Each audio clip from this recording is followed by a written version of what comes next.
A delegation from the Confederation of African Football (CAF) is in Guinea to follow up on the organization of the 2025 Africa Cup of Nations (AFCON).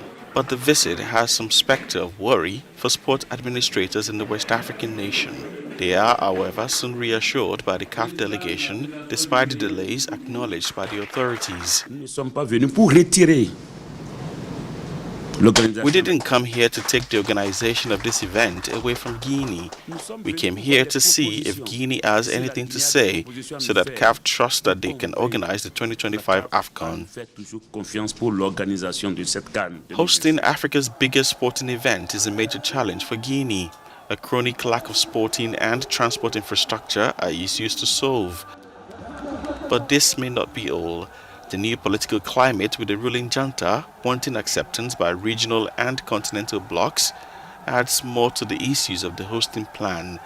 The sporting authorities are aware of this.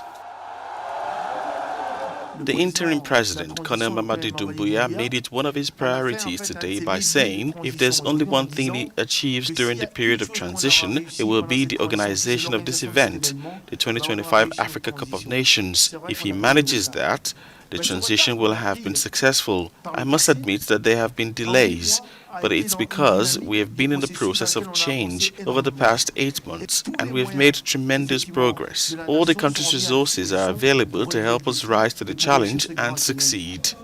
Guinea was originally scheduled to stage AFCON in 2023, but this was pushed back by 2 years. In March, Colonel Doumbouya named a fresh organizing committee after one of its members publicly doubted whether it was feasible to host the tournament in 2025. Traveling between members of the Community of Portuguese Language Countries (CPLP) and Portugal is now easier thanks to the approval by the Council of Ministers of the Mobility Statutes decided at the last summit. This is one of the novelties that Antonio Costa took to Mozambique on the official visit for the 5th Portugal-Mozambique Summit, in which both the Portuguese Prime Minister and the Mozambican President, Filipe Nyusi, wanted to demonstrate the strength of the ties between the two nations. Ties that promise to be even stronger with the entry into force of new rules. A very simple rule is that for citizens of a CPLP member state who applies for any kind of visa to enter Portugal, that visa must be immediately granted, unless there is an expulsion order or a ban on entry into the Schengen area. The Mozambican President, Filipe Nyusi, took advantage of Costa's presence to announce the construction of a second natural gas platform was under study to meet Europe's need to find alternatives to Russian supplies. The summit was also the occasion for the signing of several protocols between the two countries. The next meeting of this type will take place in Portugal, with no date set yet, according to the Portuguese Prime Minister, Antonio Costa.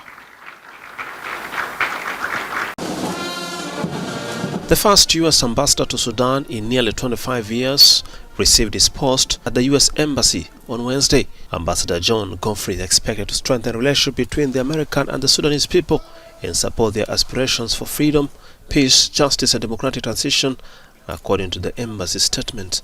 In 1996, the U.S. closed its embassy in Khartoum after labeling the Arab country a state sponsor of terrorism for hosting Al-Qaeda leader Osama bin Laden at the time. Washington reopened the embassy in 2002 with the diplomatic representation below the level of ambassador.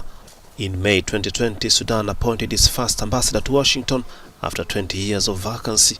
Sudan has been in turmoil since last October when the military dismissed Prime Minister Abdallah Hamdok's transitional government, a move decried by political forces as a military coup.